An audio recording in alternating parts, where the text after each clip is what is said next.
Hello friends, అందరికీ నమస్తే. నేను మీకు ఇప్పుడు స్టార్ హెల్త్ ఇన్సూరెన్స్ కంపెనీ నుండి యాక్సిడెంటల్ కేర్కి సంబంధించిన ఇన్సూరెన్స్ పాలసీని అయితే ఎక్స్ప్లెయిన్ చేయబోతున్నాను. అంటే మనం కట్టుకోవాల్సిన ప్రీమియం అంతా, మనకు వచ్చే బీమా ఎంత, ఎక్కువ బీమా కావాలి అంటే ఎంత ప్రీమియం చెల్లించుకోవాలి, దీంట్లో ఎవరు అర్హులు ఎవరు కాదు కాదు అనేది ఏముండదు, అందరూ అర్హులే ఉంటారు మ్యాక్సిమం. అలాగే దీంతో పాటు ఏవేవి యాక్సిడెంటల్స్ జరిగితే మనకి కవర్ అవుతాయి అనేది నేను మీకు ఇప్పుడు ఈ వీడియోలో అయితే చెప్పబోతున్నాను. వీడియోని మిస్ కాకుండా ఎండ్ వరకు చూడండి. ఎందుకంటే మీరు పాలసీ తీసుకున్నప్పుడు 1కి 10 సార్లు తెలుసుకోవాలన్నమాట పాలసీ గురించి. అసలు మనం తీసుకున్నది దేనికి, అది వర్తించిద్దా లేదా అని. అలా కాకుండా ఏదో డబ్బులు కట్టేసాము, మన పాలసీ తీసేసుకున్నాము అంటే కట్టించుకున్న ఏజెంట్కి ఇబ్బంది ఉండదు, కంపెనీకి ఇబ్బంది ఉండదు. పాలసీ ఎవరైతే కొనుక్కుంటారో మీరే కదా, మీకే ఇబ్బంది ఉండద్ది. డబ్బులు ఎవరు నష్టపోతారు? మీరే పోతారు. అది అంతేనే కానివ్వండి. ఎందుకంటే డబ్బులు ఎవరికి ఊరికినే రావు. సో ఖర్చు పెట్టేటప్పుడు జాగ్రత్తగా మనకి ఉపయోగపడే విధంగా ఖర్చు పెట్టుకుంటే అందరికీ మంచి జరుగుతుంది. ఓకే, పాలసీ పేరు వచ్చేసి family accidental care insurance policy. అంటే ఇది ఫ్యామిలీ మొత్తానికి వర్తిస్తుంది. ప్రమాదవశాత్తు ఏదన్నా జరిగినా మనకి క్లెయిమ్ అనేది వస్తుంది అన్నమాట.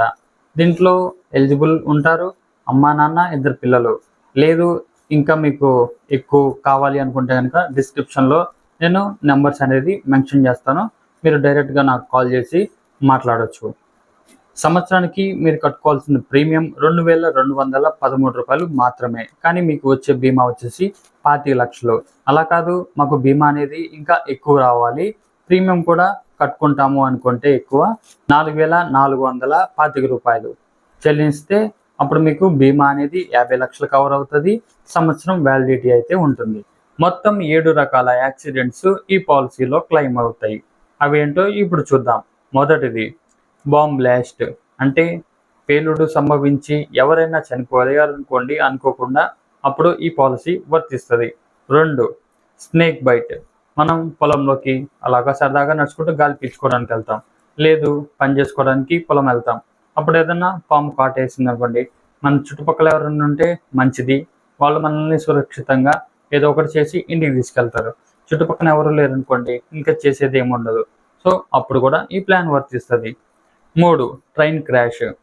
ట్రైన్ జర్నీ చేస్తున్నప్పుడు అనుకోకుండా ఏదన్నా ట్రైన్ పట్టాలు తప్పింది అనుకోండి, అప్పుడు కూడా ప్లాన్ వర్తిస్తుంది. 4 జారి పడడం. మెట్ల మీద నుండి జారి పడినప్పుడు ఏదన్నా అయితే అప్పుడు ఈ ప్లాన్ వర్తిస్తుంది. 5 నీటిలో మునిగి ఏదన్నా ప్రమాదం సంభవిస్తే అప్పుడు కూడా ఈ ప్లాన్ వర్తిస్తుంది. 6 కార్ యాక్సిడెంట్. దీని గురించి అయితే అసలు చెప్పాల్సిన పని లేదు. ఎందుకంటే బయట మనం డైలీ లెగిస్తేనే చూస్తున్నాం ఎన్ని కార్ యాక్సిడెంట్లు అవుతున్నాయి, అట్లాగే బైక్ యాక్సిడెంట్ అవుతున్నాయి. సో అప్పుడు కూడా ఈ ప్లాన్ అనేది వర్తిస్తుంది. 7 ఎలక్ట్రికల్ షాక్. అంటే కావాలని ఎవరు ఎలక్ట్రిక్ బోర్డులోకి వెళ్ళి వేలు పెట్టరు, ఏదో అనుకోకుండా కరెంట్ షాక్ తగిలి ఏదన్నా జరిగిందనుకోండి, అప్పుడు కూడా ఈ ప్లాన్ అనేది వర్తిస్తుంది. నేను ఈ ప్లాన్స్ అన్నిటికీ చెప్పడం కారణం ఏంటంటే, మీరు పాలసీ తీసుకునేటప్పుడు ఏమేమి ఎలిజిబుల్ ఉంటాయో చూసి తీసుకోవాలి. అలా కాకుండా మీరు ఇప్పుడు ఈ 7 పాయింట్లు విన్నారు, 7 పాయింట్ కాకుండా ఇంకొకటి ఏదన్నా సంభవించి జరిగిందనుకోండి, అప్పుడు మీకు ఎలిజిబుల్ ఉండదు. మీరు కట్టుకున్నది డబ్బు వేస్ట్ అయిపోతుంది. మీరు అప్పుడు మళ్ళీ కంపెనీ మీద నిందలు పడేస్తారు, అంతే కదా. ఇప్పుడు మీకు తెలిసి తెలియక ఏజెంట్ ఏదో కట్టించేస్తాం అయిపోయింది, అప్పుడు మీకు క్లెయిమ్ అవ్వదు. అప్పుడు ఏమంటారు, కంపెనీ చెత్త కంపెనీ అది ఇది అంటారు. సో పాలసీ తీసుకునేటప్పుడు ఎప్పుడైనా 1-2 సార్లు లేకపోతే 1కి 10 సార్లు ఆలోచించుకొని ప్లాన్స్ అనేవి తీసుకోండి. అందరికీ మంచి జరగాలని నేను కోరుకుంటాను, ఎవరికి ఏమీ కాకూడదు అలాగే. కానీ పాలసీ ఎందుకు తీసుకోవాలి అనేది నేను మీకు నెక్స్ట్ వీడియోలో అయితే క్లుప్తంగా ఎక్స్ప్లెయిన్ చేస్తాను.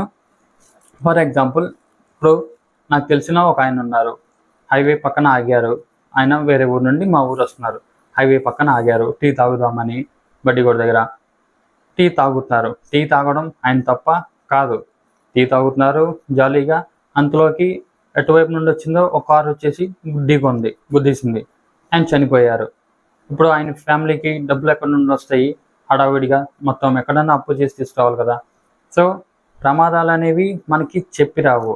ఈ మనం ఏదైతే ఎల్ఐసి కానీ స్టార్ హెల్త్ కానీ ఇవన్నీ కట్టుకుంటామో బ్యాకప్ అన్నమాట మనకి. అది నేను నెక్స్ట్ వీడియోలో మీకు ఇంకా వివరంగా ఎక్స్ప్లెయిన్ చేస్తాను. పాలసీస్ తీసుకోవడం వల్ల ఉపయోగాలు ఏంటి, అట్లాగే ఫ్యామిలీకి ఎట్లా ఉపయోగపడుతుంది అని. ఈ వీడియో మీకు ఇన్ఫర్మేషన్ అందింది అని అనుకుంటున్నాను. నేను చెప్పాల్సింది చెప్పాను, మీకు కూడా ఇన్ఫర్మేషన్ అందింది అనుకుని ఈ వీడియోని ఇక్కడితో ముగిస్తున్నాను. మళ్ళీ నెక్స్ట్ వీడియోలో అయితే కలుద్దాం. Thank you for watching and Tata.